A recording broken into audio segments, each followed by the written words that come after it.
Michael B. Jordan's Sinners is the #1 movie in the country right now. It's completely blowing up.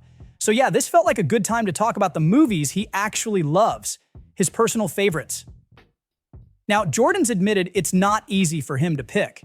He once said, "Putting together a list of favorites is like asking a musician what their favorite song is. It's just hard." But over the years, he's dropped some clear picks. So here's a few straight from the source.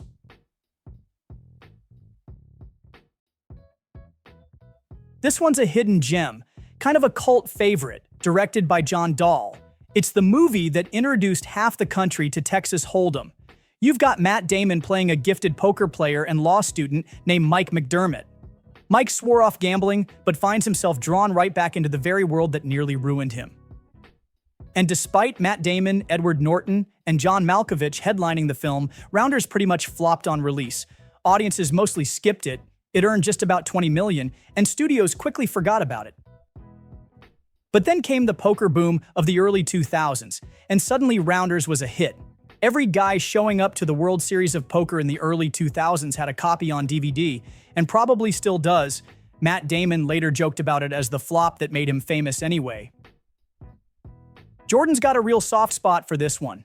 In his own words, incredible movie. I love poker. I mean, I'm not amazing at it, but I love watching it. That was a cool film, a cool poker film. I loved it. Now, here's one that most people haven't even heard of.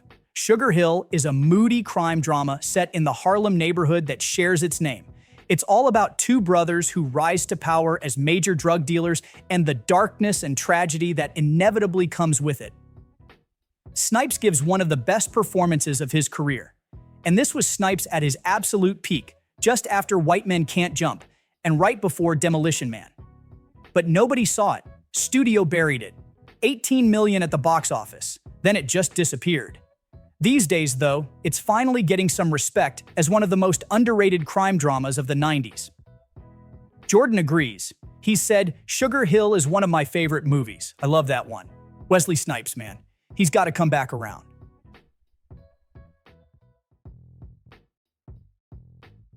This is the one Jordan always brings up. He mentioned it again at the Sinners premiere when Letterboxd asked him to list 4 favorite films. It shows up all over his work. In Creed 3, those red shorts he wears in the final fight, they're modeled after main character's outfit from Akira. That's how deep this runs. Jordan's always been big into anime. He talks about Naruto, Hajime no Ippo, all that. That last one especially. A boxing anime. He said he watched Hajime no Ippo a lot while working on Creed 3, and it helped shape that movie. Now, if you've never seen Akira, first off, fix that. But it's a full-on psychotic cyberpunk movie. Secret government projects, biker gangs, kids with telekinetic powers ripping the city apart. Neo Tokyo basically turns into a war zone. They used over 160,000 hand-drawn animation cells to make it. Spent $10 million on it. That's a massive number, even today. The budget nearly bankrupted the studio. And when it came out in the US, it tanked. Just a tiny subtitled release. But then the VHS crowd got a hold of it and it blew up. Cult classic. Total game changer for anime in the West. Jordan loves this movie. He's said it multiple times. Dan Aykroyd and Eddie Murphy are so funny in it. He especially digs the callback to Trading Places that shows up in Coming to America. Eddie Murphy just messing with the continuity for fun, bringing back the same characters. Now here's some background. At the time, Eddie Murphy was 22. He had one movie under his belt, 48 Hours. This was supposed to be a Dan Aykroyd vehicle. But Murphy stole the whole thing. Studio originally wanted Richard Pryor.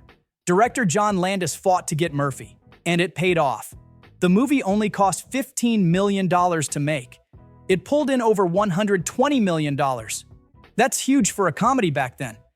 Launched Eddie Murphy straight into the stratosphere. And the film itself still holds up. Rich guy, poor guy, they swap lives as part of a bet. It's got that old school structure, but the writing's tight, the cast is loaded, and it never drags.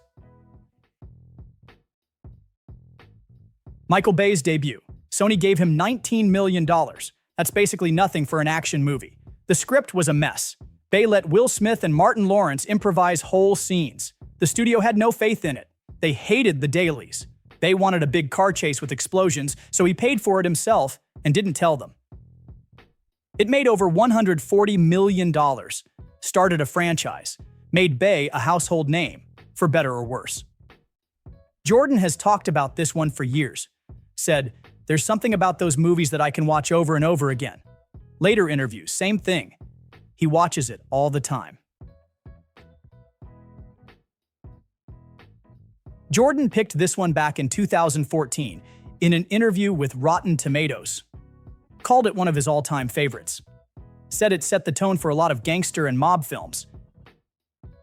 It's funny how over a decade later, he's now playing twin gangsters in Sinners, and that movie's at the top of the box office. Goodfellas had a rough start. Test screenings went bad. People walked out during the stabbing scenes. Warner Brothers buried it under bonfire of the Vanities marketing.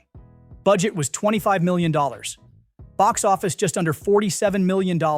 It lost Best Picture to Dances with Wolves. Ray Liotta didn't get nominated, and now it's considered the greatest gangster film ever made. Scorsese called it the most honest film I've made.